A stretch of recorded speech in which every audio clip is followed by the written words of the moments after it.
Can we share what are your expectations? You can unmute your mic and just go straight forward by introducing yourself and just basically telling us your expectations for this evening's session.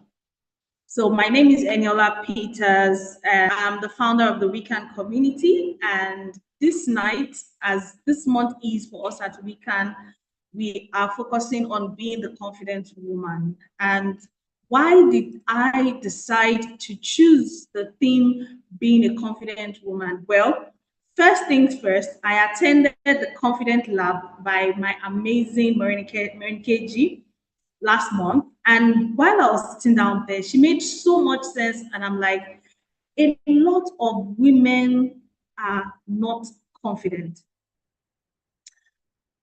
We apologize, we stutter, we don't go for what we deserve or what we believe is ours.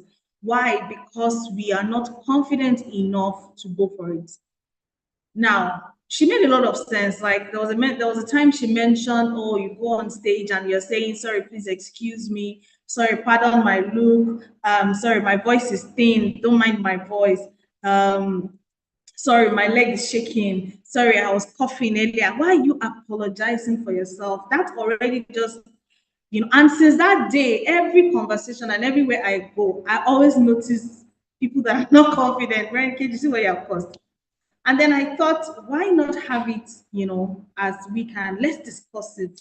Let's see how we can raise confident women in the community, by creating awareness, by discussing what it actually means to be the confident woman. And so today, I'm very excited that you all are here because confidence is the most powerful asset any woman can have. Yet, it is also one of the things most of us struggle with. I know some people will say they are confident, but there's also a thin line between confidence and pride. My inner circle, I've dealt with that with them, the difference between confidence and pride. Don't worry, if you want to be a part of our inner circle, just see me after this meeting so that you'll subscribe. Now, going back to what I was saying, I would like us to, now I've told you what brought up the idea and why Confident Woman, the theme Confident Woman. I'd like to hear from one or two or three people. What is your expectation for this session? Morenikeji is listening, and we just have like 3 minutes to do that. Who's going first?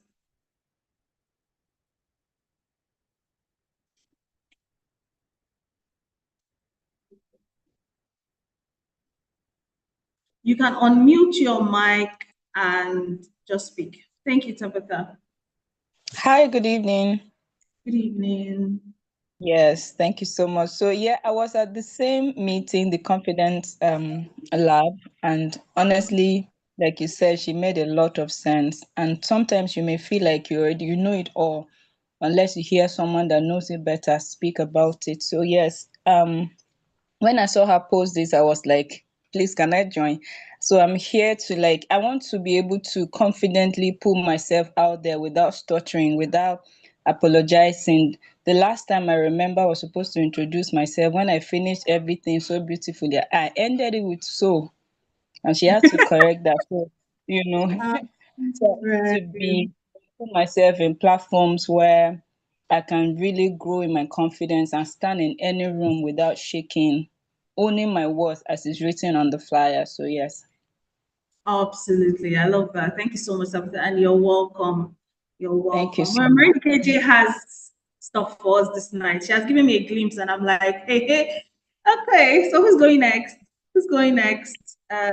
Just introduce yourself and let us know your expectation.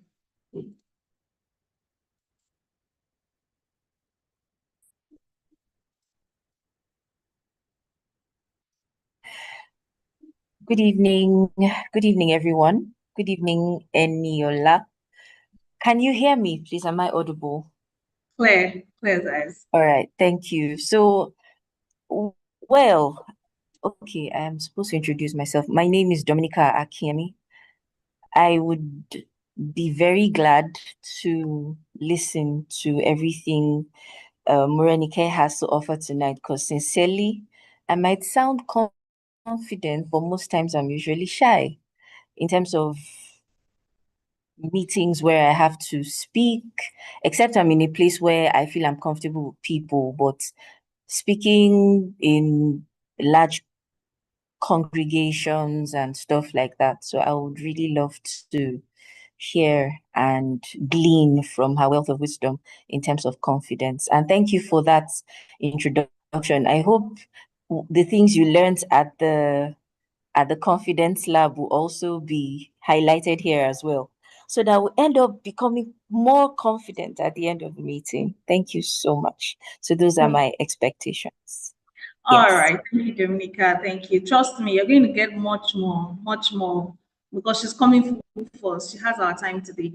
One more person, please. Would like to get your expectations.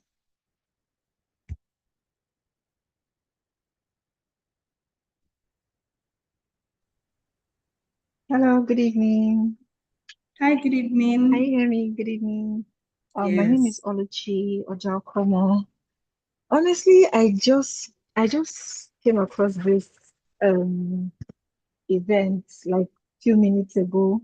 I think on Miss Eniola's post, and I said, okay, let me just join in and just see what it's about. And I said, okay, let me just join in. And I saw the title of the training or the event, The Confident Woman. So yeah, so my expectation today would be to, be more confident. I manage a team and I want to be able to, express my thoughts, my words in a more confident manner so that it is something that they can also emulate and, it can rub off on my team as well. So thank you very much. Thank you. Thank you. Thank you, Oluchi. Thank you, Dominica. And thank you, Tabitha, for the introduction. Yeah, because of time, we can't take everyone. So I'm just going to go straight right into the meeting for today.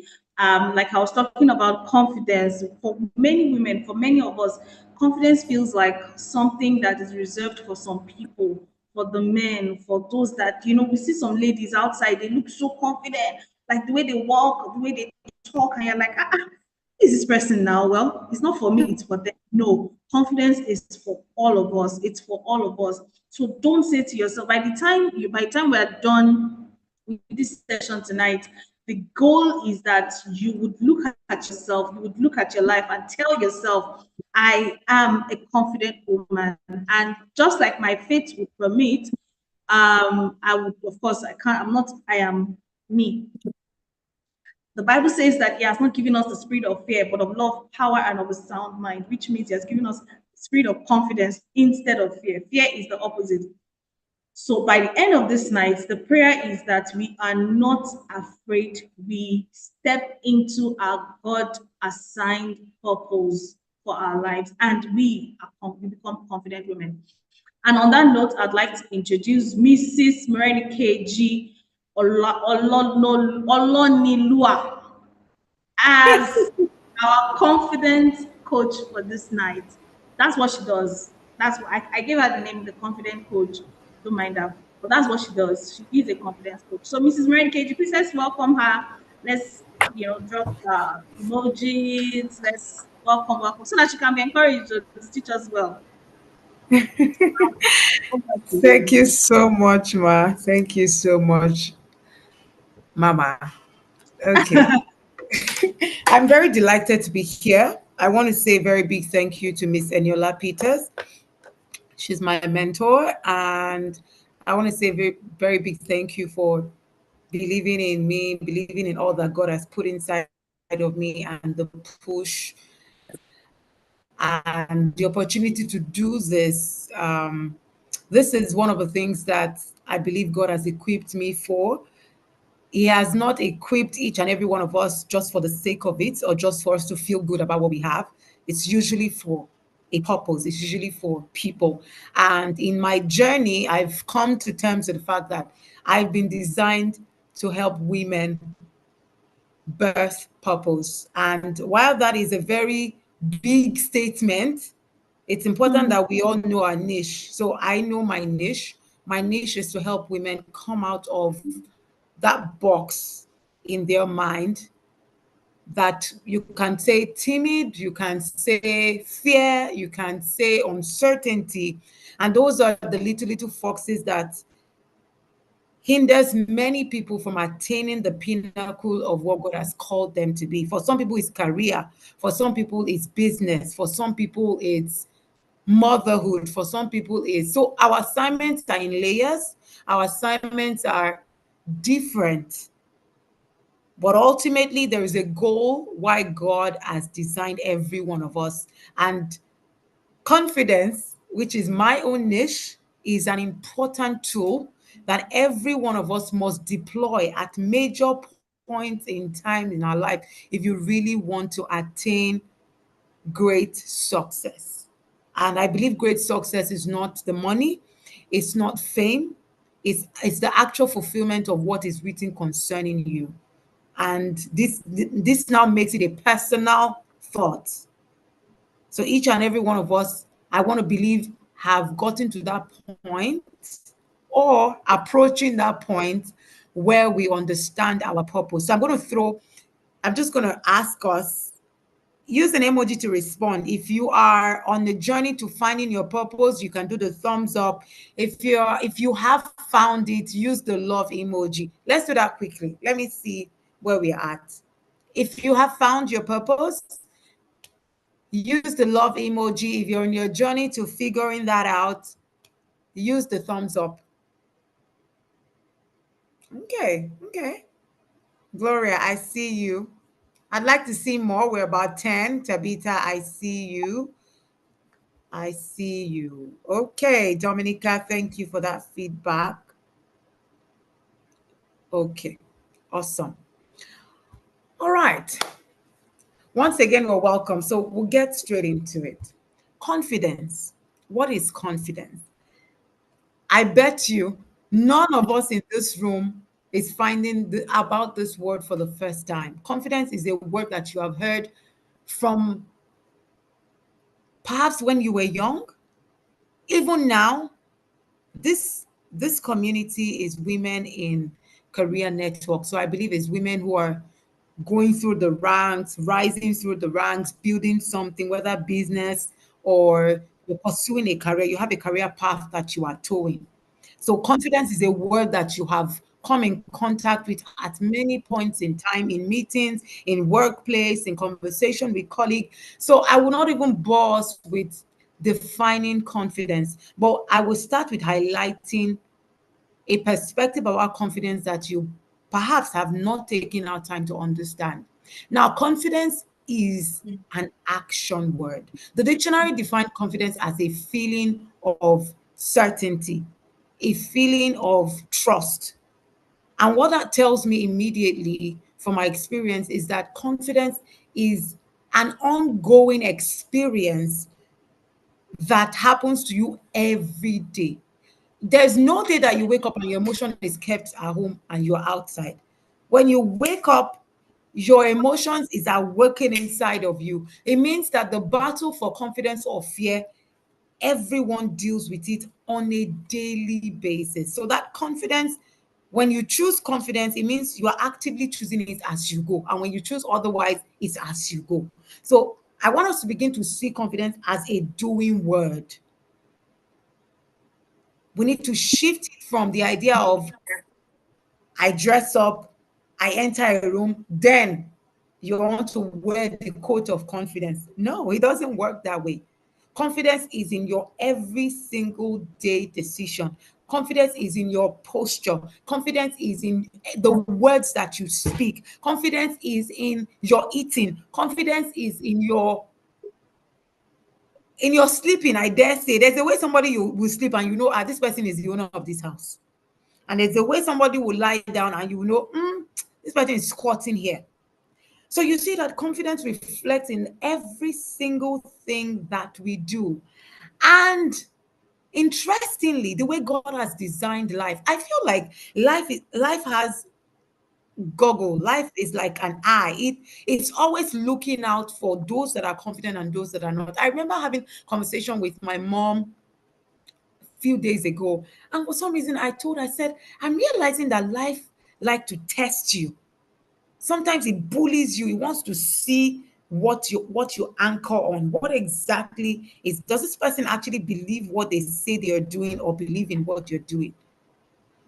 I say that to let us know that for every single day when you are awake, something will test that core of I believe in myself, which is, and the level of confidence that you have will determine how you will scale through. So I would start up this conversation by saying that we're going to be looking at one key person in the scripture for some of us who are Christians. And if you're not a Christian, I'm sure that you have heard about the story of Esther in the Bible. And I'm going to be highlighting that story because when I sat down with it a couple of days ago, it came in a different light. King, the king represents life, and every other piece in that story represent different people at different phases in their life. But I will start with highlighting Esther because she is a model for confidence. Her journey tells the story of you and I. And I've divided it into various seasons because whether you like it or not, if you observe life, life is compacted into various seasons.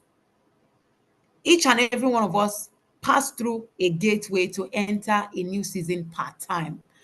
Now, the level of confidence that you have determines how far you can enter the next season or how long you will stay in the old season. I remember when I was going to plan the confidence lab, and I was, imagine, I was planning the confidence lab and I was double thinking it. And I went to Miss Eniola and I said, I think I want to shift it to, I think 2 months from now because I don't think we are ready. And she said, look at me, it's time bound. If you don't move with it, you will miss it. And that thing stayed with me. So God had to, the woman who is planning the confident lab had to get confidence from a source. Are you with me? Do you understand what I'm saying?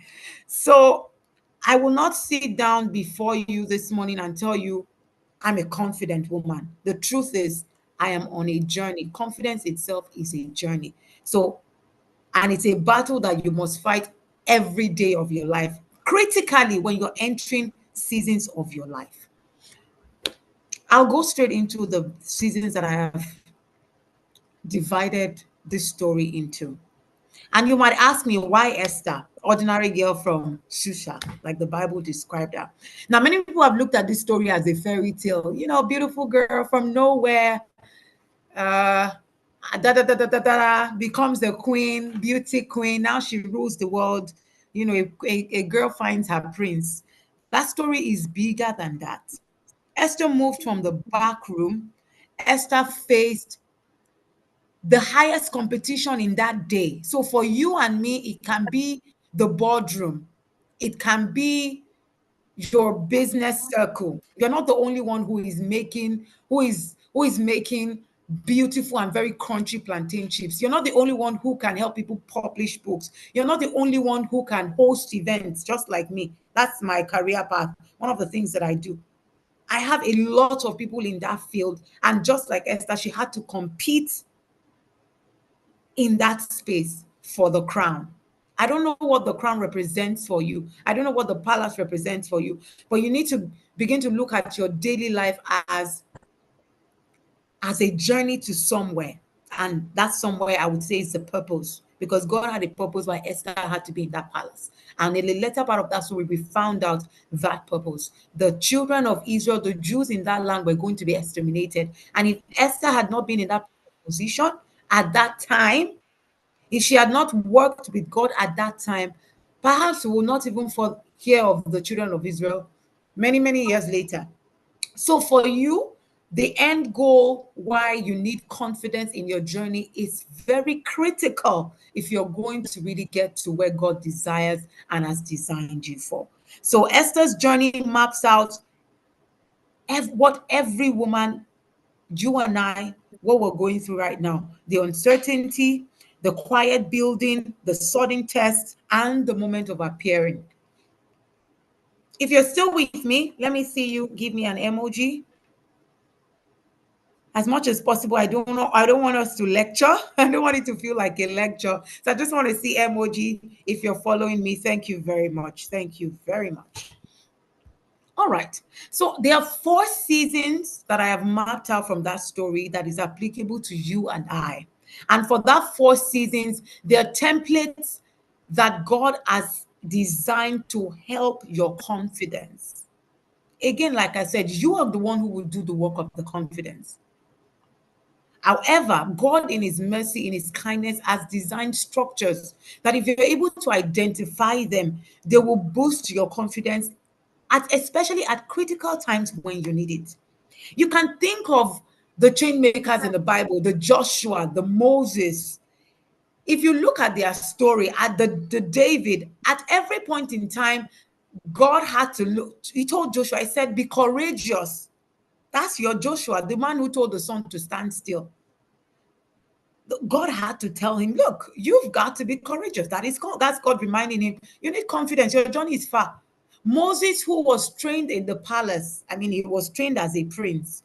Something has been built in him, but at the time of facing his purpose, he doubted. He was fidgeting. He remembered that he has speech defect, and God had to tell him, look, I need your confidence. You need to work with me. If you're going to enter the next phase, you need to work with me. I need to see that confidence. And David, we can see, consistently declared his confidence in God. You can look through the book of Psalms, you will see it. So there are 4 major seasons in your life, and there are 4 models of confidence that you will need to deploy if you want to move to the next phase and you want to move successfully. I will start with the very first one. It is the beginning, the very first season, the beginning. And this is the season where the first step to major decisions are made. E.g., you're out of the university, career path, what now? You're about to make a life partner, a very big decision like marriage. You're starting up a business. What niche? I have the skill set for administration, but I don't want to do a 9 to 5. What kind of business can I design? What am I designing? Or I am in this office I'm entering this office as an intern, but my goal is to be the operations manager. You're making key decisions. And at this point in time, some people can let fear make that decision for them, but not me, not you. At this point, you need to be courageous in making that key decision. And the model to deploy for confidence, to help your confidence in this season, is submission. Early confidence is built by trusting wise counsel before you even have your own track record.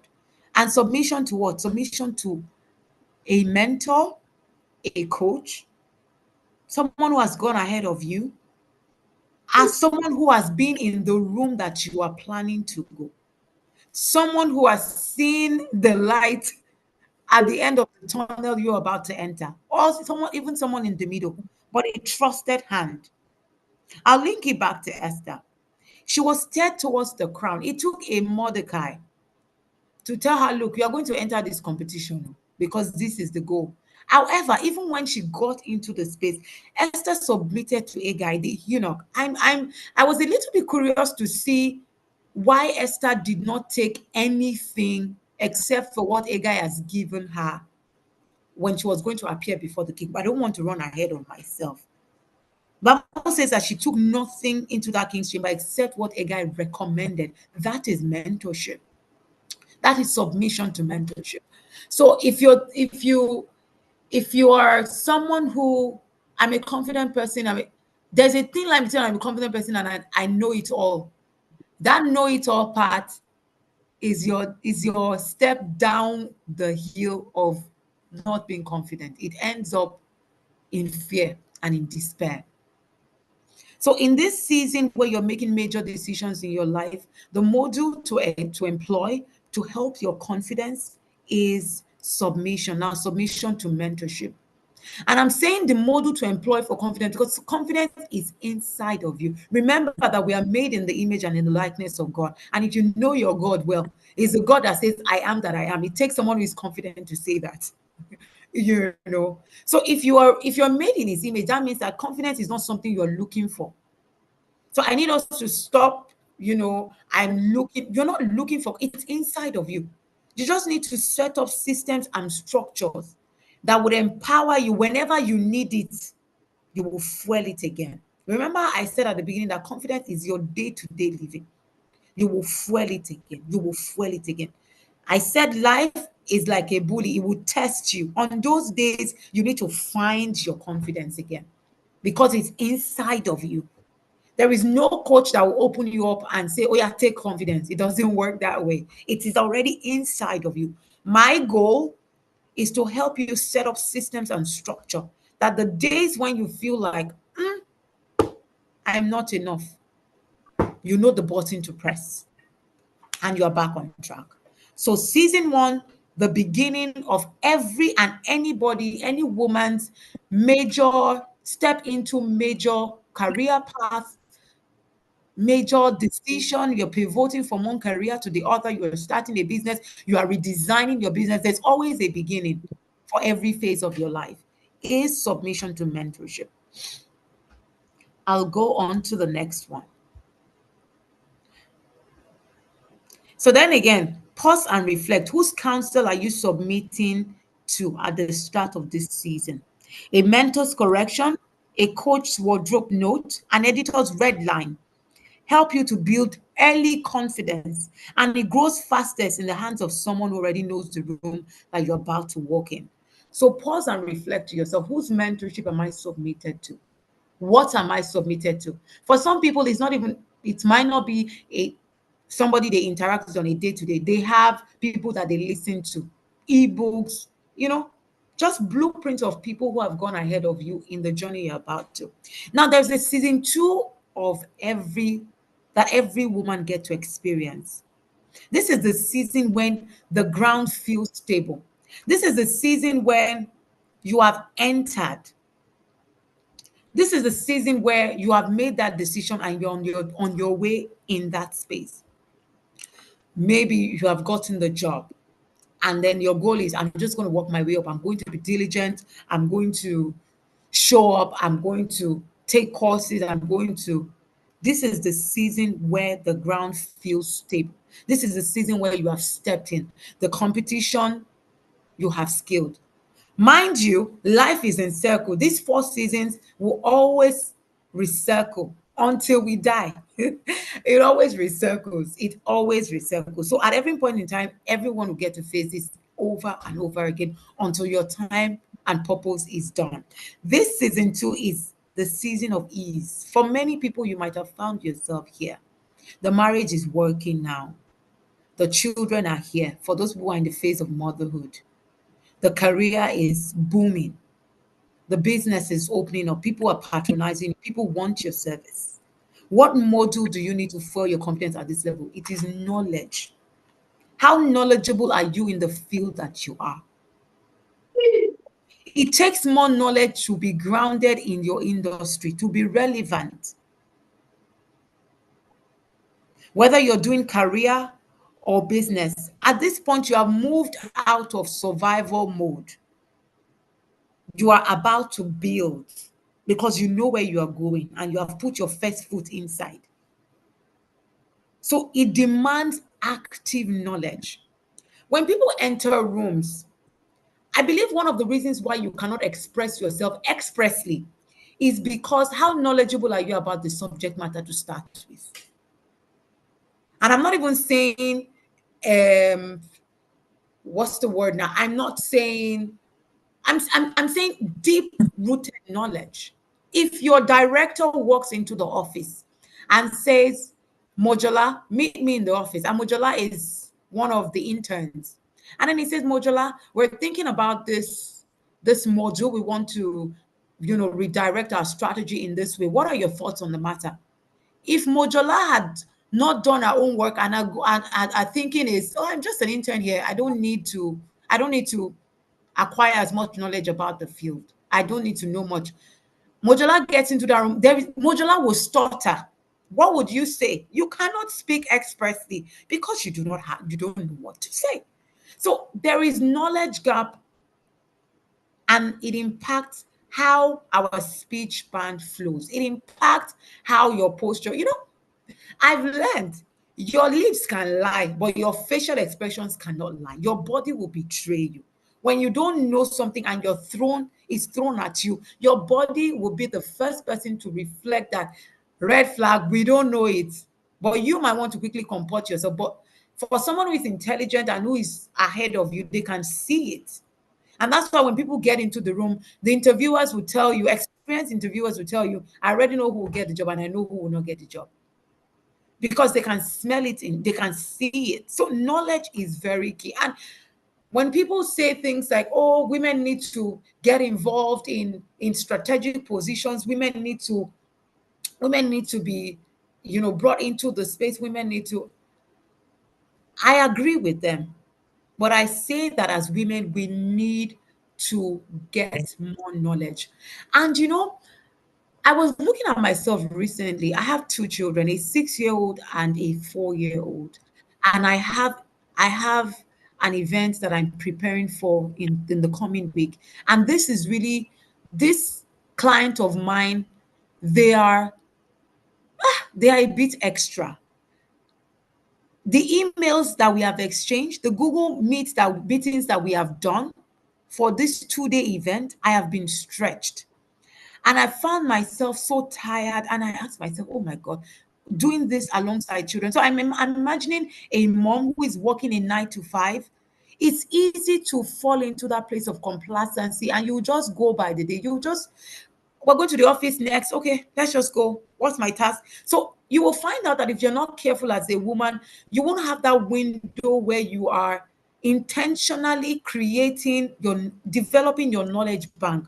How much do you know the relevant vocabulary in your industry? Your word bank, what is it like? If somebody say, I love to watch this woman GDK so much, and I know many of you will watch her a lot. She's in the development space. When she's speaking about the blueprints that nations need for policy advisory, that she knows the vocabulary for that industry. And my God, you can feel it. You can feel the bank of knowledge. So let me scale it back to Esther. Esther almost lost her place because there was a knowledge gap. Esther was in the palace, but had no idea that Haman has gone ahead to do a decree that would hurt her people and later come to her.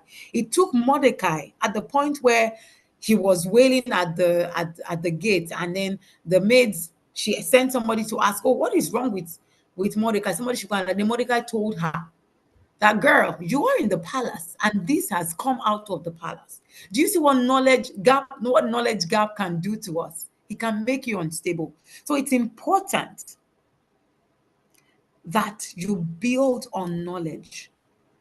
Research from time to time. You can give yourself target from time to time. Just research about your industry. What's new in my industry? What is stale in my industry? What's the new research? What are things looking like now? What are the new designs that is happening now in my business model? What are people doing now? And I love Esther. She had knowledge of her place in God. After she found out, okay, and Mordecai said, if you don't do this, don't think that you will be spared. She knew what to do. That's also knowledge. That was where she was able to bridge that knowledge gap. Esther knew what to do. It's a case of, give me 3 days. It takes somebody who knows their place in God to be able to make such precise action. So how much knowledge do you have as your place in God, and even in the industry, in the business that you're doing, in the space that you're at? If you're going for a meeting, how knowledgeable are you about what's going to be discussed in the meeting? Again, I don't want to run ahead of myself. Season 3, that every one of us will experience. And the model for confidence to deploy here is called strategy. Strategy. I was in a meeting last week, and there's a woman that I admire so much. She's so full of wisdom. And she was sharing in that meeting. She said, at some point, she's a career woman, 9 to 5, but a mom. And she was beginning to feel overwhelmed. And she asked God, she said, Lord, how do I remain excellent in my career with family, my 2 little children? And then she said, God told her, what you will do is that I have filled your mouth. You go and research and get your knowledge bank. Again, knowledge. Whenever there is a meeting, I'll give you what to say. So she says, whenever there is a meeting and she gets into that meeting and they say this is the problem, because she has researched, usually she has a solution to provide. And what will happen is they will say, lead the team. And you know what happens when you lead a team? You delegate. What you will do is to oversee. They are the ones that will be the foot soldier. Strategy. Strategy. Many of us show up week in, week out in our offices, just dilly-dallying, like you've gotten used to the norm. They're calling for a meeting. You have not sat down to say, okay. Usually they will even give you the topic that is to be discussed, but you'll find out that you don't even have a plan. It's in that meeting that you're thinking on your feet. Stop going into places without a strategy. Stop appearing without a strategy to the degree of thinking through what you are going to wear. Many, many times you'll find that people are going to work and then it's that morning you decide, pa, pa, pa, pa, pa, pa, pa, pa, pa. You need to stop doing that. A confident woman is a woman with a strategy. And look at Esther after the fast. I can imagine her looking through the wardrobe, dressing up, saying, put this one on my hand. Let me wear it like this, because she was going to see the king and she was going to ask. But she didn't just go there. You know, she could be distraught and just show up and be like wailing and crying and saying, oh, help me, save me, my people. No. But this is the season where we have to be more strategic. And I tell you, the women on the other side, and by the women on the other side, I mean women who have not come into their fullness, the fullness of their place in Christ. They understand these things. People think through their wardrobe. What am I going to look like? People think through their speech. What am I going to sound like? I have a meeting tomorrow. I have an engagement. I have an interview. What am I going to look like? How do I want to look? Do I want to look chic? Do I want to look cool? Do I want to look funky? Think through things. And it's not just because I know many of us are hardworking. I mean, I know some of us who are on this call. I've interacted with us at different level, so I can speak to the credibility of the work that we do in the spaces that we belong to. But I want to tell us that beyond the work that you do, you have to have strategy for yourself. How do I want to look when I'm going somewhere? It's important. It speaks to your confidence. And that's why you see people who take classes on etiquette, social etiquette. If I meet a friend, if I meet somebody that I've not met in a long time, or perfect example, somebody that I admire so much walks into a room, starstruck. That is something that happened to a lot of people. And that can be really defined. How do you comport yourself can be defining as to how that person will see you. So do you have strategy for things and situations that happen in your life? I personally, I practice scenarios. Oh, if I'm going into a meeting, I practice what is the worst scenario that can happen. I play it in my head and I picture how best to position myself. I am not an overthinker, but I like to think that I like to call myself a strategist. And when you think about strategy again, we think about the work we are doing, we think about but your day-to-day engagement, to your marriage, your relationship, strategy. I know we have single ladies amongst us, so I won't go down that path of marriage. But in Guys, your relationship with people, I see they come more. I see me. oh, so Esther dressed up and went to Now see don't the they know? king, damning the consequences Okay. with a strategy in mind. So Wait, aside the focus fact that she had strategy for her outlook, Esther also had a strategy on how to deal with Haman. Do you see that? So many women will say, oh, It happens to anybody, whether male or female. I have somebody in my office who don't like me. I'm trying to, scale in my career, and this person doesn't like me, and this person is in a higher position, than I am. They are a major decision maker. So what do I do around that person? That person is damping, my confidence. Once you see that person in the office, you begin to fidget. You need to go and sit down with yourself, sit down with the Holy Spirit, and devise a strategy to operate. If anything is going to impact your confidence level, God has given you capacity to go and figure out a strategy on how you are going to handle such situation. And that season that I'm talking about is a season of test.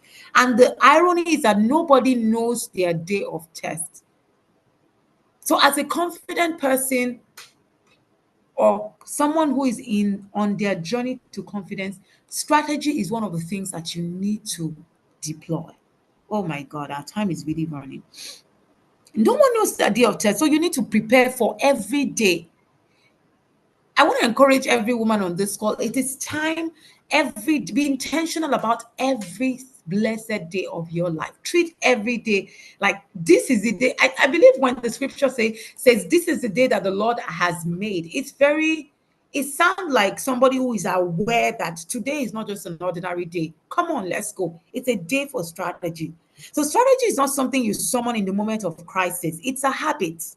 It is built meetings by meetings, decisions by decisions, long before you get called in before the king, long before you get called in before decision makers, long before you get called in when opportunity arises. Some people's strategy is when I get into a room, I'll be the first person to speak. And I'll tell you that truth. When you enter a meeting, the first person usually, and I'm not even saying just speaking for the speaking sake, the first set of people to speak in a meeting usually hold the room. Their words carry weight, I beg your pardon. And then what every other person says after, usually you find out they've said what I already want to say. So for somebody like me, and I would encourage you, if you're an individual who one of your biggest fears or one of your issues is when I'm in a room meeting, many times I don't even know what to say. Plan for that meeting ahead of time. If they do not give you, if you have no idea about what you're going to be discussing, find out, ask questions, prepare for it. And when the floor is open, dish your idea immediately. Dish your thoughts.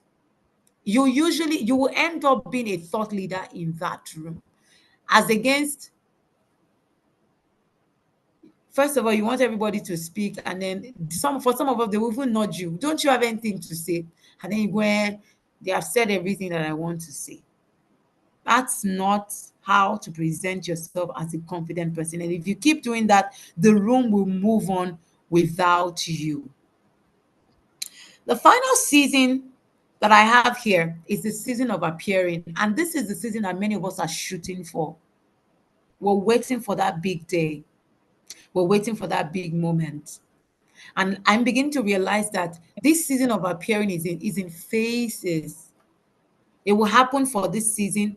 Then there'll be another circle of a new beginning where you will be tested and you will appear again.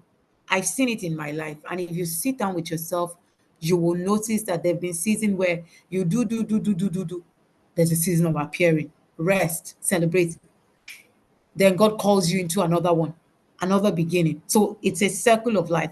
This is a season where anything you want, you can have. And the model for confidence to deploy in this season is being crafty, being crafty, being intentional. Many of us get to this season and we're very happy, we are very joyful, and we'll just enjoy it, enjoy the fame, and fame on different level. In fact, when your immediate environment, family are celebrating you, that's also fame. We think about fame, we think, oh, a big break on social media. No, it can be as simple as you went through an examination, you passed with flying colors, everyone around you is celebrating you. That can be your season of appeal in that time, right? And one of the things that you need to deploy for your confidence in this season is craft, being crafty. being intentional, because the season will not be on forever. Many people, many wise people, what they do in this season is to imprint their names in the sand of time. Because when this season passes and there's a new beginning, your credibility in this former season of appearing is what will boost your confidence again when you're starting a new beginning. I'll give a typical example of a woman that we know, Ibukwa Oshika. By the time she was done being First Bank, being the board chair at First Bank at that time, people still talk about it today. It was documented. It's a season that she has deployed into the now mentoring and coaching that she's doing right now. She would always refer and share details of that journey. It was documented. It was She was very intentional about it. She didn't get carried away. This is when you put your print in the sand of time. Write a book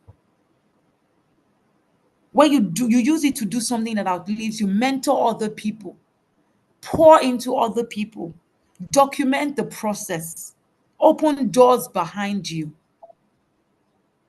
Esther knew exactly what she was asking for, and she got it, and she used it.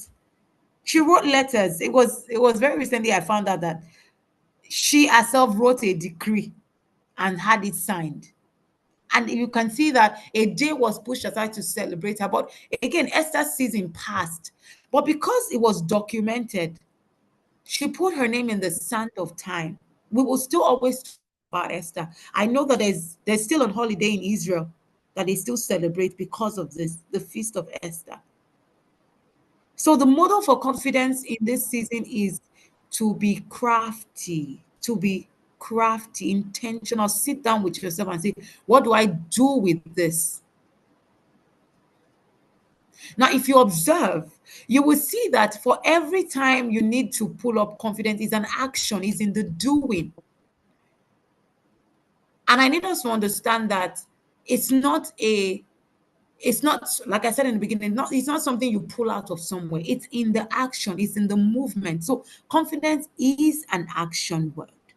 And when you get to this season 4, the season of hearing, you will get whatever you want, whatever you ask. So it's a season to be very crafty about what you're asking for. Do not get carried away in the faith, in the pleasure, in the comfort. Use it wisely to put your name in the sand of time. And how do you do that? I already highlighted you can write a book, you can coach people, you can mentor people, and it doesn't even have to be big deal. There are people around you. Because one of the reasons why God will give you confidence part time is because there is an end goal, as mentioned earlier, and that end goal is not yourself, it's for a generation, it's for specific people, it's for an agenda that is bigger than you. So when we think about confidence, let's shift away from me, me, me, me, me, me, me. One of the reasons why you cannot not have, maybe you cannot not have confidence is because depending on you. So if you keep giving the excuse, oh, you are keeping a generation out of what God wants to give them through you. So confidence lives in the small details. What are you wearing? How intentional is your outlook? I've mentioned that earlier, but I'll break it down. Your aura, and that will trickle down to when you pass through a room. Are you making a statement with your odor? A very pleasant or an unpleasant one? Those are the things well and equips your confidence. If you're going to be time to stop blaming other people for why I am not a confident person. Esther bathed in oils for 1 year before appearing before the king. I was looking at that particular line in scripture, I'm like, wow, the king must have affinity for smell. A whole year. It's really serious. So for a career smart woman, You cannot enter your day to day just because it's a day. Let's go. You have to be aware of what's happening around you. You have to be aware of the season you're in per time. You have to be aware of the the kind of fire that you need to boost your confidence per season, per time,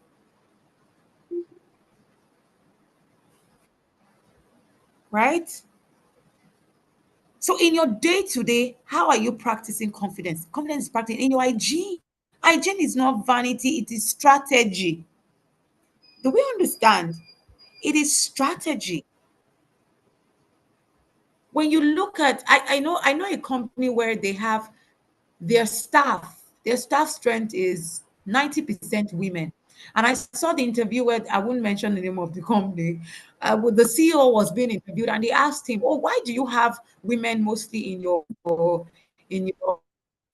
organization?" He said that I think he said something in line of women are gateways, women are powerful, women are. And I looked at him and I went through their page. Oh my God, these women are intense. You need to see their outlook. Nicely dressed, nails looking good. And I'm not even saying extensions and all of that, but you can see the intentionality in putting them together. Which will take me to the next phase. Practicing confidence. I've spoken about hygiene, and I'm going to speak on how we speak. How graced is your speech band? I was reading the the case of Esther. And for every time she appeared before the king to make an ask, you will hear things like, if it pleases the king. And I was asking myself, why was she using that line a lot? And it came back to me, that is the vocabulary of the industry that she's in. She understood the protocol of where she is. Have not taken our time to understand what is applicable and what is not applicable in our industry. There are key words that a doctor must know. There is a way the vocabulary of a lawyer is designed. My lord, sir, is not far from them, my learned colleague. So if you really want to thrive in an industry and you want to be a confident person, you need to be on your game. You cannot be complacent. You need to understand the protocol of your industry. And your understanding of the protocol would inform your word bank. When was the last time you sat down with yourself and told yourself, okay, I need to learn new words. I need to increase my word bank. I need to go on YouTube and find out how are these words pronounced. You're going for a meeting and you've been given the names of people who will possibly be at the meeting, and you have not taken time out. Now I'm speaking to myself now because that's my industry. I deal with names a lot. And if I'm hosting a meeting, for instance, in many cases, you have names from all across Nigeria, all across Africa, all across the world. It would be shameful if I go up stage and I murder someone's name. I remember one time I used to be on radio and I was taking the news, and I was taken off the news after a while. Why? Because I was in Plateau State. And when you take the state news, bulk of the names are Plateau names. And the Nanret, the Nankwat, and I was stuttering a lot on the names. And the head of news had to say, look, you can't go on the news like that. Although I was a confident person, but the platform was taken away from me because of competence. So I went back to the drawing board and I told my colleagues, I said, look, you have to help me. I love taking the news. So when my bulletin is ready, 1 hour before I go meet my producer, I sit down with my colleagues who are from Plateau State. What is this name? What is this name? For the sports news, I go to Mr. Ferdinand. He was the head of sports at that time. Mr. Ferdinand, who is this? Sanchez. Okay, pronounce it for me. So you cannot give what you don't have. As a career smart woman, before you can present yourself as a competent person, there's a lot of homework that you need to do for yourself. So how grace is your speech band? One of the things that helped me influencing English language, I practiced to romance my words. Somebody told me English language, pick the words and treat them with care. They will come out sounding lovely. It will be pleasant to the ears. So how do you speak when you speak? Some of us will just la la la la la la la la la. Stand before your mirror. That's also a strategy I'm giving you. Stand before your mirror and look at yourself in the mirror. Accept yourself and speak to yourself. Practice words. Practice words. Practice steps. When you want to, when you're, how do you walk? When you get access to him, how do you walk? When you enter the room, how do you open the door? So these are the little things that really make up a confident person and a non-confident person. And thank God, there are lots of resources online that shows you how to put yourself out there, how to appear confident. How when you open the door, I saw a clip yesterday. Is somebody trying? Okay, thank you. Can you hear me? Yeah, we Okay. can hear you clearly. I think someone was unmuted. That's okay. Okay. All right. How do you walk? Practice your step. When you wear heels, practice. You know, confidence is in your day to day living, your day to day. Now, another strategy that will help you, you need to understand that you have less than 5 minutes to convince the room about who you are, a confident or a non-confident person. At the confidence lab, we had practical session on posture, the way you stand, eye contact. And you know this eye contact, the secret to it is start with yourself. There was a challenge that I rolled out in at the beginning of June. 5 minutes before the mirror, just staring at yourself. And I was talking to my sister at home. I said she should practice it. And she said, that is very difficult. So I'm like, there you go. So I want to dare you today, after this meeting, just go and stand before the mirror, look at yourself for 5 minutes, eye contact with yourself for 5 straight up minutes. If you're not able to do that with yourself, it will be difficult to do that with any other person. And it doesn't matter who that person is. If you cannot look at yourself in the eye, it will be difficult to do that with other people. And it's important. Eye contact is very important. You have, like I said, less than 5 minutes to convince the room about who you are. Posture, your shoulder back, your shoulder high. And when I say shoulder high, somebody's thinking pride. I'm still going to come to that. But someone who knows who they are, what they carry, there's a way you will walk into the room. Deliberate pace, there's a way you will walk. Whether you're wearing flats, whether you're wearing heels, there's a way you will walk. Your body announces you before your mouth will announce you.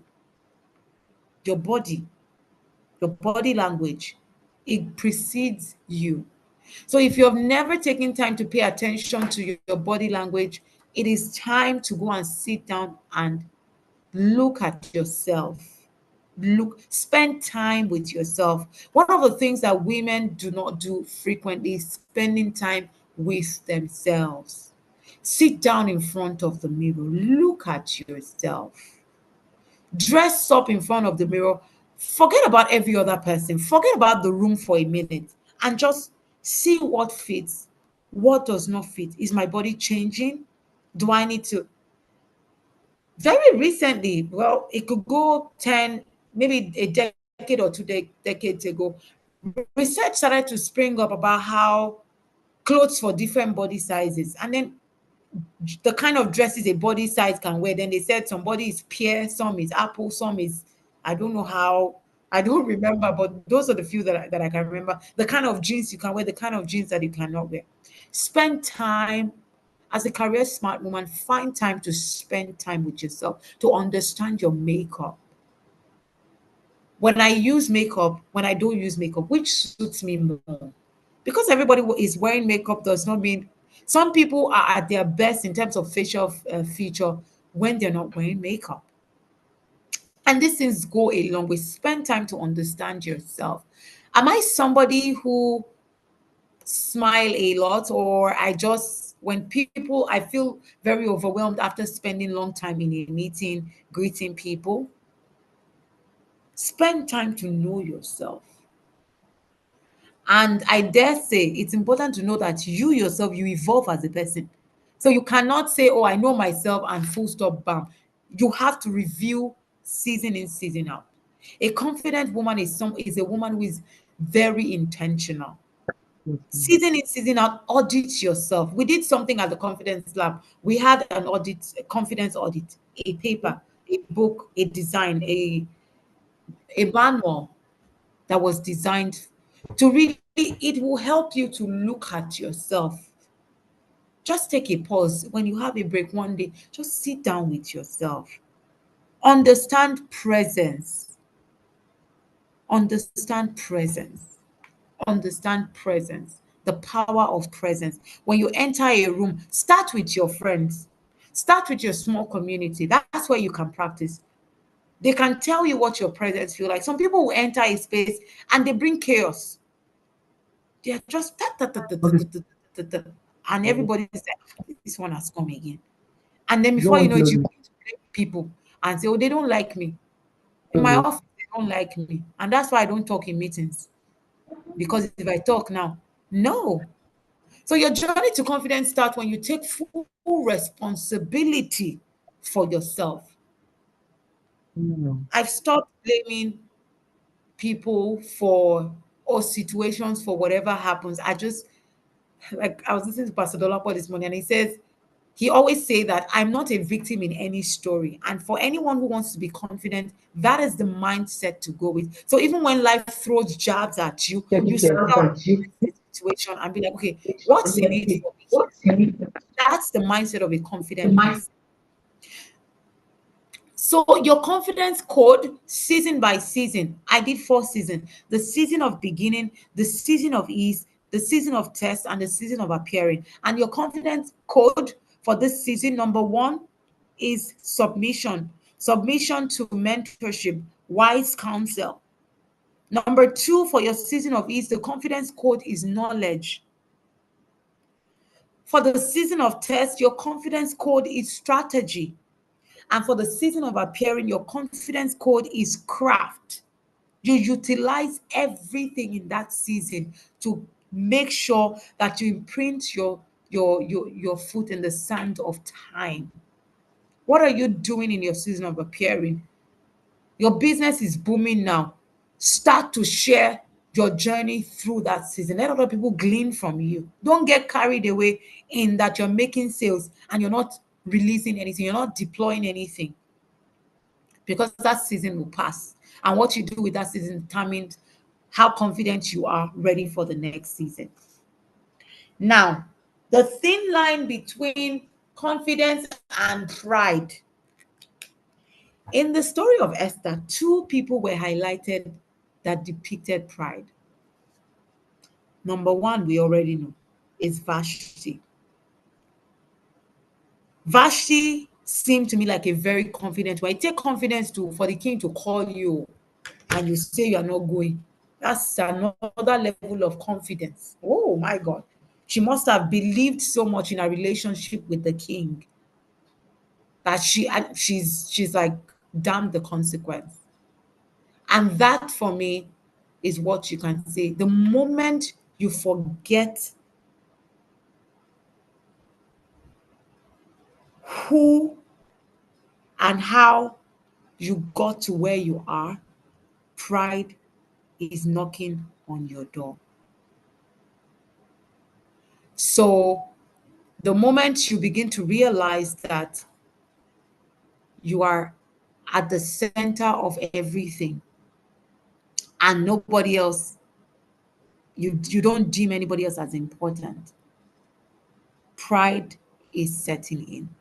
I'll give you a typical example. You enter a meeting and I mentioned that confidence is an aura. It's in posture, it's in attitude, it's in speech. People can also smell when you present your idea in a way that other people's idea is irrelevant. they can see it. So the moment where you begin to feel, because confidence is a feeling, pride is also a feeling. And the difference between the two of them is one bar.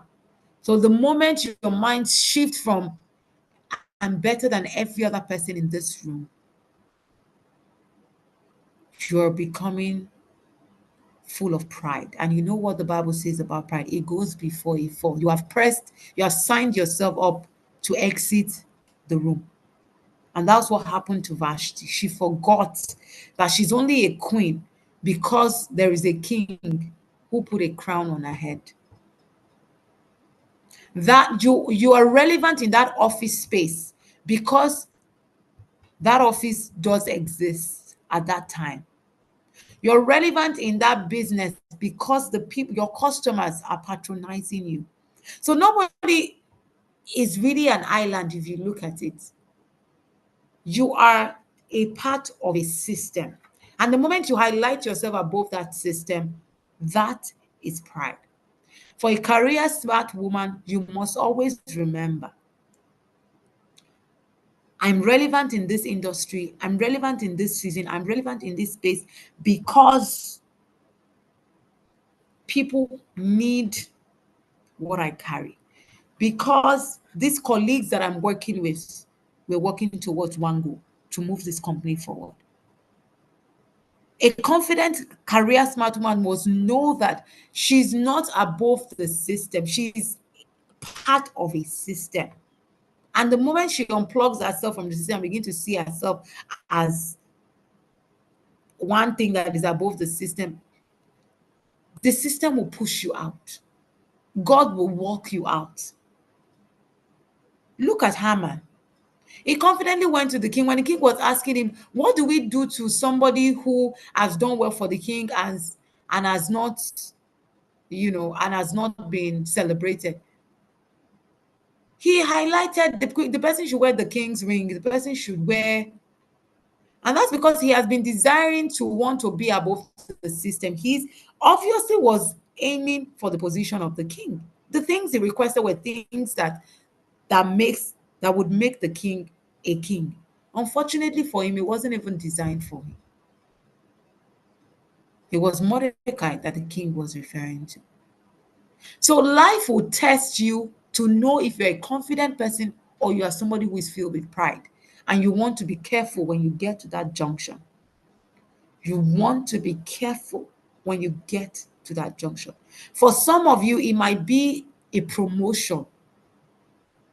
And then they promote you.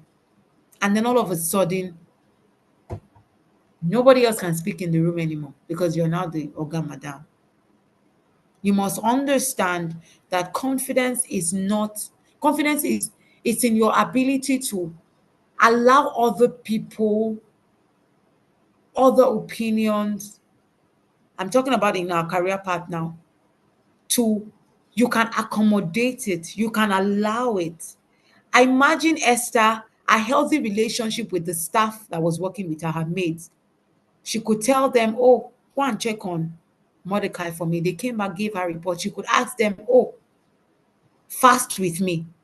And even if you look at the scripture well, at the point where she was at the garden reporting Aman to the king after that request, one of the eunuchs said, oh, yes, and it's this same Aman that has did so and so and so. You would see that she had relationship both horizontally and vertically.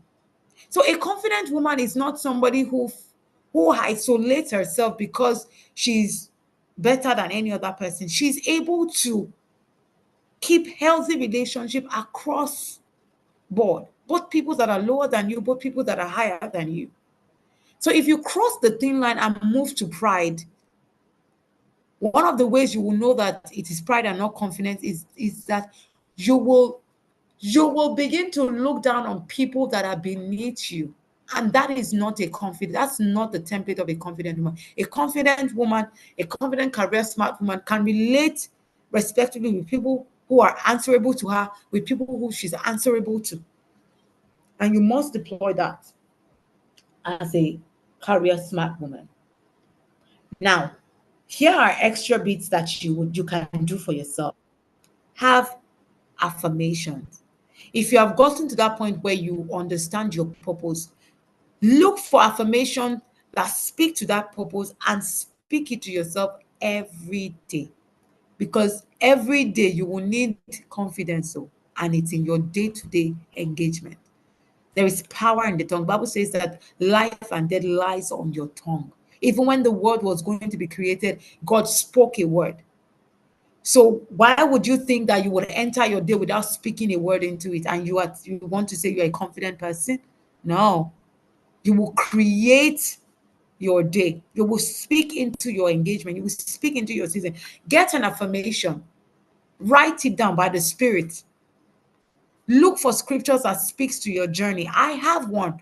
At the time when the Lord was going to transition me into the career of speaking, He gave me a scripture for it. And I pinned it on my board. It's in my bathroom. It's in I eat it. DDK will say, eat the word of God like pills. One in the morning, two in the night.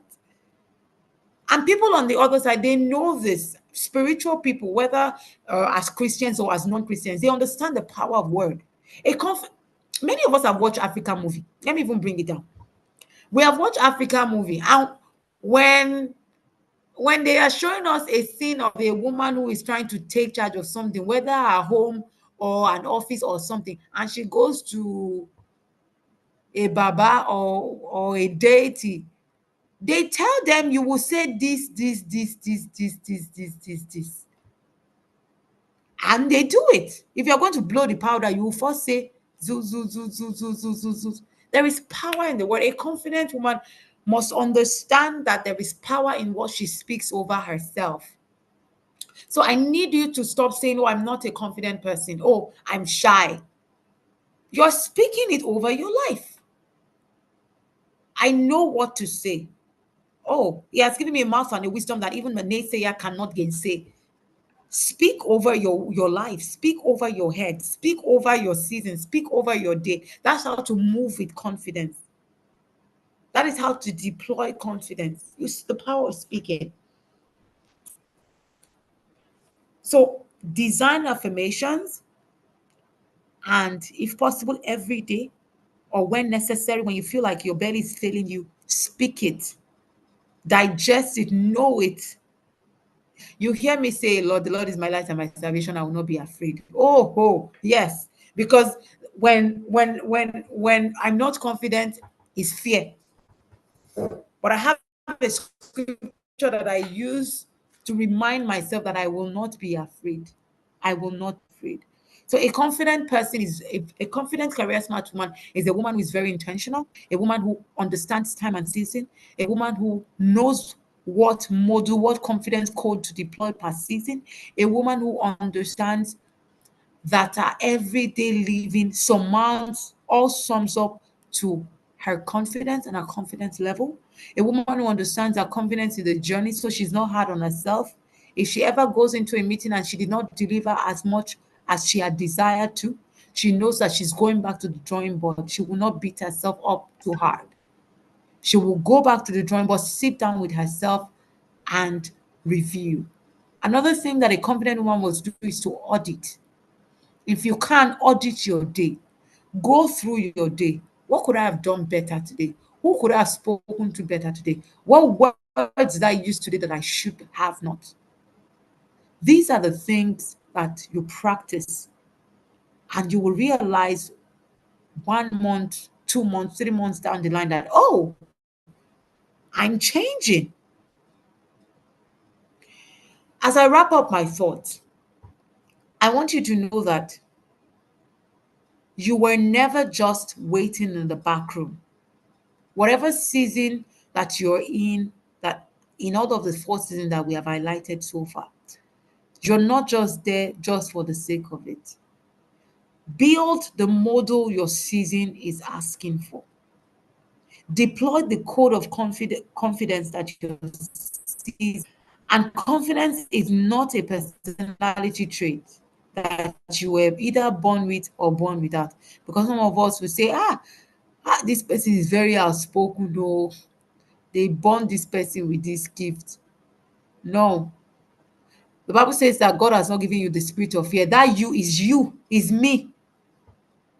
Is you, is me. It's not some specific kind of people. One season, one module, one code, one detail at a time. Submission, knowledge, strategy, craft. You don't need to be a queen to start. You only need to begin from where you are. I will cap it and I'll say thank you for listening to the confidence code from me. Thank you very much, everyone.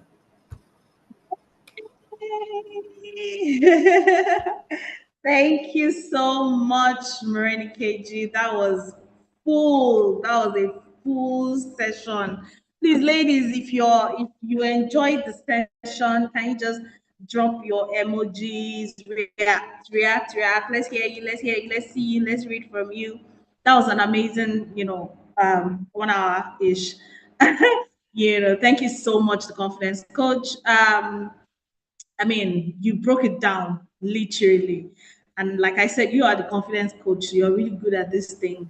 So well done, Thank well you. done, well done. Using the story of Esther was just, the best because come to think of it, how many times when we hear the story of Esther, we always think favor, she was favored before king and men and, all those things. But you mentioned four different, areas, which is the mentorship, the strategy, Yes. the experience, knowledge, Knowledge, your yes. experience, and then being Craftiness, crafty.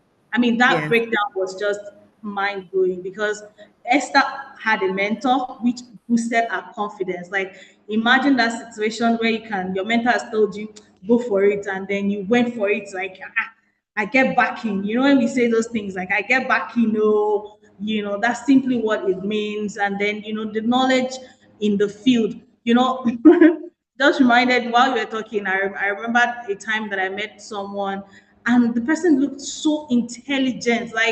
And I'm like, I don't have the right words. I kept telling myself, I don't have the right words. I don't know what to say. And, the moment I kept saying it, I just kept blabbing to the person. And, I just kept saying different things. And even though I think I've gotten to a point in my life where when I meet people and I'm speaking, my English is very clear. I don't stutter. I don't do M. But I realized that even without doing all of that, I was still saying rubbish. I was still just saying this. And then after a while, I just said, you know what, I'm just going to keep quiet. And then the power of confession, like you mentioned, is very powerful. Now, there was a post that I made, I shared about, confidence is not having it all together. It's basically just doing it. Just do it.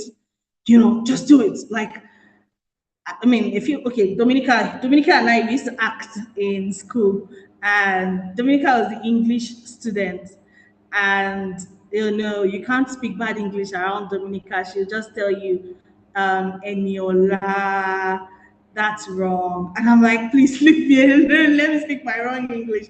The first time I heard the meaning of covetousness, she was what I don't know if she knows this, and she just mentioned something like covetousness.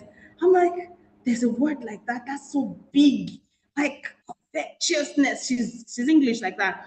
And if you see Nikki outside, she's so confident and all. And even, sometimes when we go on stage, we act, people will be like, these people, stars, or I still meet people now that'll tell me, you used to act. I'm like, you don't know what used to go through our minds when we're acting. But that's just confidence. Confidence is like a spirit. No, it's not like a spirit. Confidence is a spirit. If we allow it to envelope us, everybody is going to actually function perfectly well. Thank you so much, Morenikeji, for the amazing session. So now it's question time. So if you have any questions at all concerning anything that has to do with confidence, the posture, the fear, the background, because I know Morenikeji mentioned something about blaming other people for your lack of confidence. That sentence is a very deep sentence. You don't know, you don't have an idea.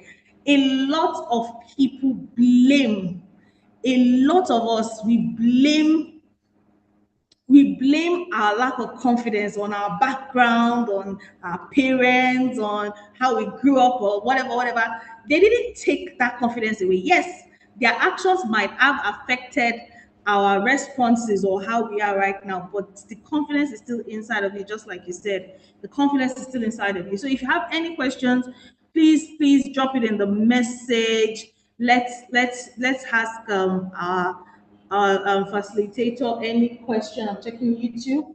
No questions yet on YouTube. Any questions, or comments, or compliments, or what's because I know Rennie broke it down like literally. And by the way, she has like I said, she's a confident coach. So she does the confidence coaching. So in case you're interested, maybe you want a one-on-one coach, like, oh, I'm about to go on stage. What should I say? What should I not say? She's the right person for you. Oh, I have a presentation. I don't know how to present myself. What should I wear? What should I do? How should I speak? And all that. That's her expertise. She will tell you, okay, wear this clothes, speak like this, don't speak like this. I mean, you want to say something, Morenikeji? Your hands are up. Yes. So I want to say thank you to Henrietta. I just saw that she pulled up the body shape do's and don'ts on the side in the comments. So I want to encourage you to look at it. When I was speaking about sitting down with yourself to really understand down to your body, it goes a long way. Thank you, Henrietta, for that, for pulling that up. Yeah, yeah. Do you get some people they don't know how to dress their body shape, and then they're so how to suck in belly, suck in belly. God, this is global. I shouldn't be saying these things, but yeah, like how to suck in my belly. Why not just wear something that will flatter? That fits Um, the new body, or as the yeah, body is changing. Understand it. Don't be too busy with career that you forget about you, because people want to interact with you first before what you have inside of you will come out. absolutely, So if you absolutely. miss it with you, you can be very knowledgeable, but no opportunity. I was going to say this when you talked about the dressing and also presentation. I remember there were times that I don't used to fix my nails, and then my nails get dirty a lot, and I'll be hiding. you Ah, have to hide your nails because come on, your nails are dirty. And that alone kills confidence. So many things that we single-handedly do, and and we blame others for lack of confidence. Your nails are dirty. Come on, you don't have to fix your nails. Clean it up. You don't have yes. to. You don't have to spend so much money to look fantastic. Just paying attention to the tiny, tiny Attention. little Yes. details Yeah. that would, some people say, my body is not, it's not about my body. It is part of it. So let me just, so there's a question here. So someone is asking that, how can I help a teenager who has low self-esteem due to the negative impact from a parent, especially one who has now believed the negative words said over them? I'll let you answer that. Okay. So the first thing that I would say is, especially one who has believed the negative was said over them. When words create Mm-hmm. something, it will take words to create another thing. It will need words to undo it. So how much influence can you have over the person? Can the person be migrated from the space where the negative conversation is happening to a space where they can get fueled with positive thoughts? Because if that teenager still has to go back home to that place, it endangers their esteem the more. So we need to find a way of that space. Now, it can be very complicated. For instance, you can't tell a child to leave their parents. You can't tell a child to leave their Exactly. guardian, especially if they are underaged.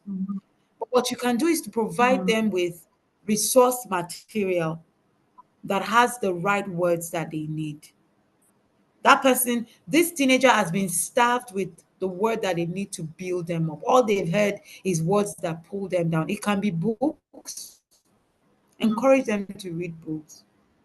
It can be audio if they have I can share some messages that I listen to, some people that I listen to that can help build them up from within. Because we're talking about this teenager's life. The parent, the guardian, they will be long gone at some point, and this teenager will still be left to run their life. So the one of the ways that we can help him, I would strongly recommend to help this teenager, we need to also provide an atmosphere where the right Yeah. words can come in. The few moments that this teenager will spend with you, what are you telling them? Open their eyes to it. If there's an opportunity for them to, if their parents can permit, say they can excuse themselves for a weekend, they can attend meetings like this, they can go to people who can, you can even mentor them, you can be their mentor. What this person needs right now is somebody that would give them the right word. And words are like seed. Even Jesus gave that an analogy, right? So somebody has planted something negative, we are going to uproot it with the right word. We're going to uproot it with the right word. So what we can do for that teenager is to create an atmosphere and a system where they can hear what they need to hear to come out of it. To come out of it. Because the word of the Lord is powerful. No matter what anybody says to you, what God says about you is the biggest. His words is yea and amen. So the word of God will definitely prevail. But so that teenager needs to have access. I'm thinking a teenager might not have access to the internet, especially if they're in a very toxic environment. They might not have access to that.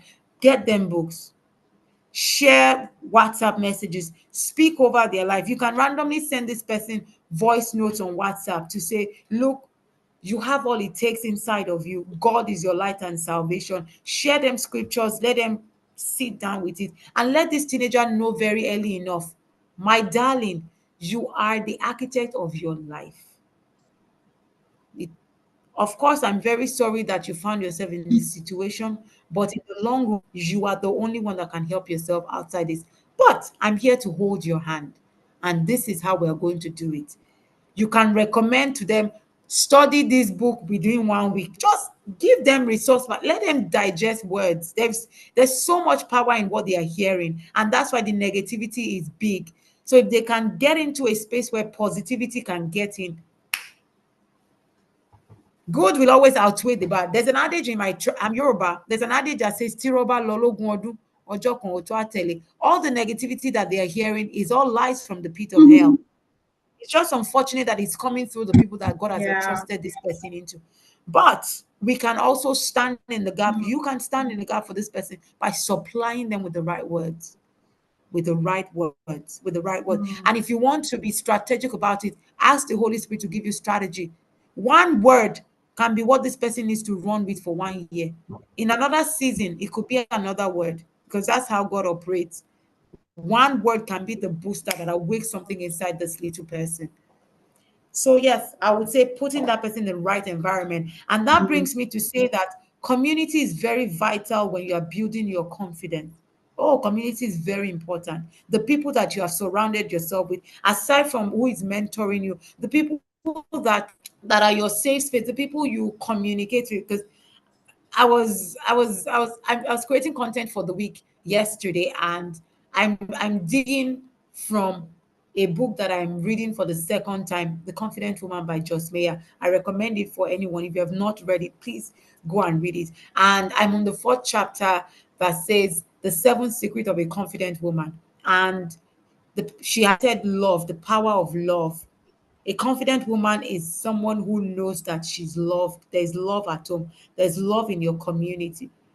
Because when you are practicing confidence, you need a safe space. When you goof, what you will get from them is constructive criticism. Mr. Eniola just shared a story about how her friend is so good with spoken words, English language, that she will correct her if she doesn't speak well. I also have my very good friend, she's very, very, very intelligent. And if I use the word and I don't use it appropriately, she will say, this word, otigbegbagi, or you have said something wrong. But whenever she corrects me, it's from the place of love. So if I go out, I remember that this is how to use this word correctly because I made a mistake in my safe space and I can now. So the people you surround yourself with is important. And for the person who asked this question, Arietta, God has designed you for this teenager. You see that God is not a wicked God. He's so strategic.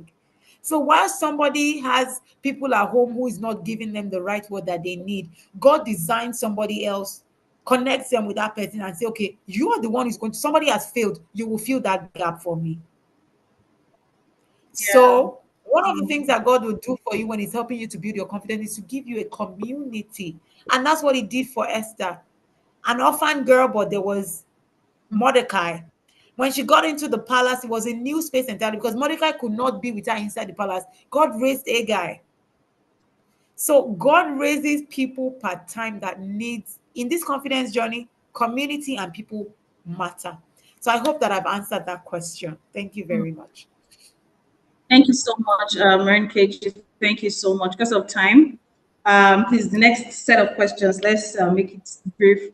So someone is asking that, okay, so many people struggle to distinguish confidence from arrogance. Okay, so because she joined late, she didn't hear the explanation. So can you just explain again the fine line between confidence and arrogance? That's pride. So it's a thin line, like you rightly highlighted, and it's a posture, it's a state of mind.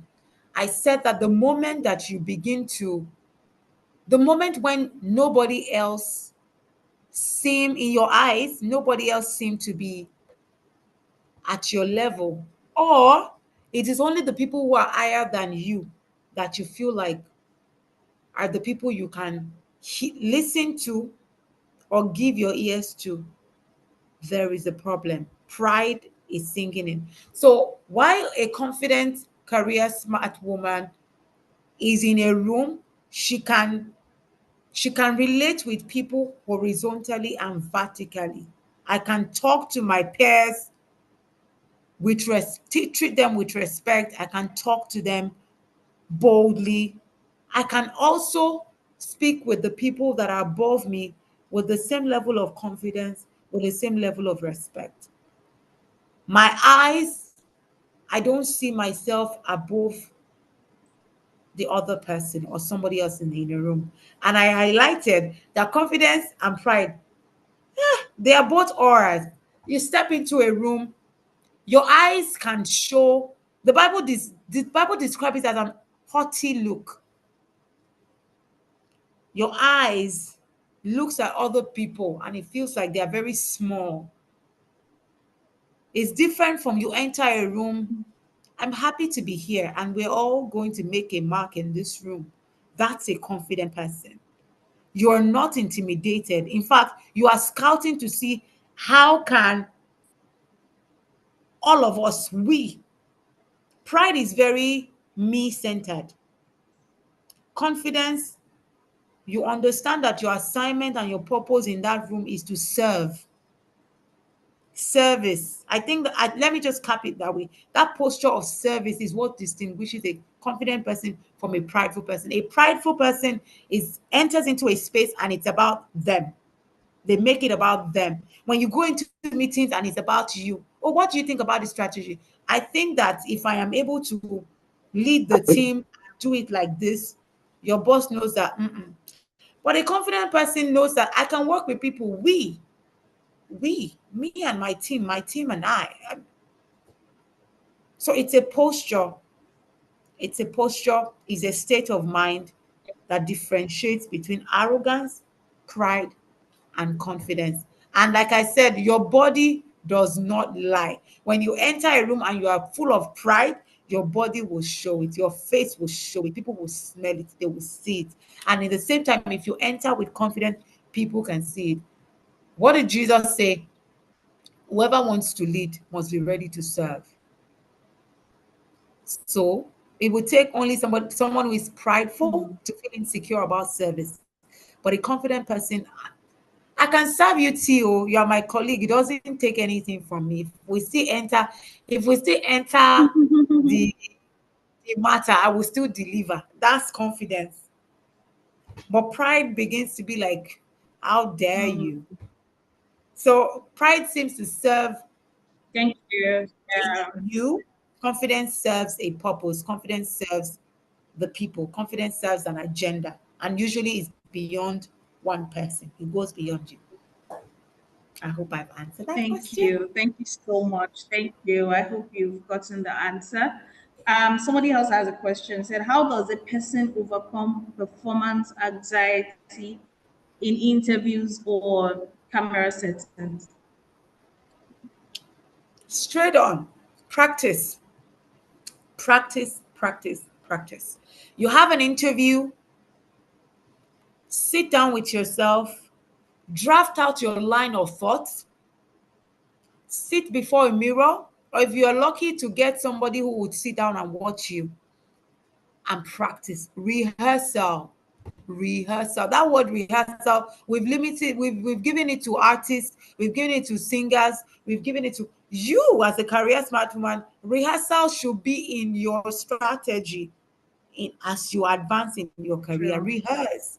So when you realize that you have something to do, I'm an event host, for instance. I have an event coming up sometime in the week. I've drafted my opening speech. I've gone over it and I will still go over it again.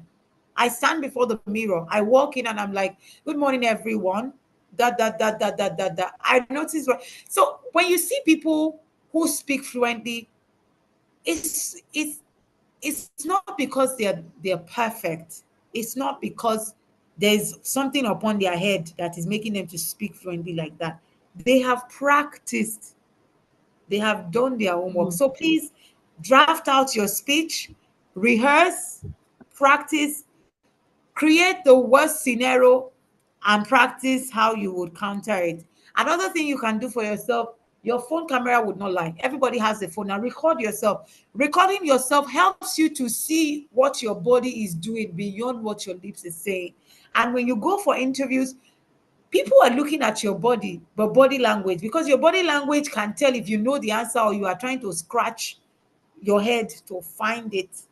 So when you take out time to sit before the camera and do some, play it again, watch yourself, you will know where to correct yourself. Do it again, you will see that it's better. Do it again, it is better. You already know what to do, what not to do, how to sit, how to respond. So practice. Wow, thank you. That reminded me of, I'm part of the community, and one of the things that we encourage is mock interviews, which I think we're going to also introduce to Weekend very soon. So if you have an interview or something that's virtual, just come on the group, say, I have interview, please, so I need HR managers or HR consultants to just come online and do me a mock interview so that you ask me questions. I'll tell you the role and the organization and all, and it's always so helpful. But at the end of the day, we will now give feedback because I usually shouldn't have said this, you said too much here. And everybody that we have done the mock interview for in that community, the person has always got, they always get the job because they go to the interview more confident than if they, so now they don't know me, they don't know most of the people that are coming online to give them the confidence. So it's not like I'm doing the mock interview for Morenikeji now. Morenikeji knows me, so she'll probably be laughing throughout. Well, I try to be to be very serious when I'm doing my HR things, but things like that, like come for call out, say, please, can we have a mock interview or can we have a virtual mock? And I think one of the major problem is the fear of blabbing or saying too much or not saying the right things. Reading the room is very important. Reading the interviewer's expressions is very, very, very, very, very important. For instance, you're talking and then the interviewer's face has already gone and you still keep talking. You keep quiet. Yes. Interviewer and say, am I answering the question or is there something else? Reading the room, paying attention to, so confidence is not just about being you can't be self-absorbed as a confident person. There's proud people Exactly. self-absorbed. A confident person pays attention to the room. You take note of everybody's emotions, their facial expression. Like you're trying to make a conversation with someone and the person is busy pressing their phone. I always tell my people that when we're in a meeting and I carry my phone to press, I either say excuse me or I'm listening to you. Oh, you can continue talking, because it's a body language that a lot of us don't pay attention to, and it's part of confidence. You're speaking with someone, your phone is ringing, and you just go ahead to pick the call without saying, please excuse me, or okay, please go ahead. I'm listening to you, but I'm still on my phone. That shows that, okay, I am here. And a lot of people don't know how to, manage that situation. Yeah. Yeah. Everything is all about, being confident. Once you know yourself, and I think one of the things that I would like us to go with this evening is self-awareness. To be confident, you need to be self-aware. Everything Morenikeji has said here today points to being self-aware. You can't, have a mentor if you don't know who you are. Because what would the mentor be mentoring you on if you don't know who you are? You Right. can't be knowledgeable if you don't know who you are, because what knowledge is, what do you want to know? Do you understand? Like knowing your niche. I mean, that was part of one of the things that Morenikeji spoke about. Knowing your niche. Our niche is helping women be confident. So anything that has to do with confident women, she is there. Not She will not go and be looking for a man and be saying, "Come and learn how to be a confident man." It's not her niche. She's self-aware. So you have to be self-aware to be fully a confident woman. So, Mary Katie, would you like have any last words that you'd like to share so that we can round up and close for today? Okay, I want to say thank you very much, everyone, for coming. I want to say thank you, Miss Eniola, for having me. It's been a great pleasure having to deploy what God has given to me. And to everyone, I want to say to you that the purpose why we're saying be a confident person is not to serve ourselves. Like Miss Daniela has said, it's not to be self-absorbed. That's where you find pride. As you go about your everyday going forward, let that consciousness be inside of you. Confidence is not something that you wear when the door of opportunity opens. Confidence is something you carry on in your day to day, and you can speak and act confidence in the little things that you do. My name is Morenikeji Olonilua, but you can call me Renimo. Thank you very, very much. I look forward to seeing you all at any point in time, and I want to see you a confident woman who is going at what God has designed for her, even in the middle of fear, but she's going because she understands the season. She understands how critical it's important for her to show up, and she's doing it. Thank you. Thank you so much. Let's clap for. Let's send our emojis, stickers, and every other thing. Thank you so much, Rain KG. That was an amazing 1.5 hours. Thank you, thank you, thank you, and thank you everyone for joining our informational session for this month.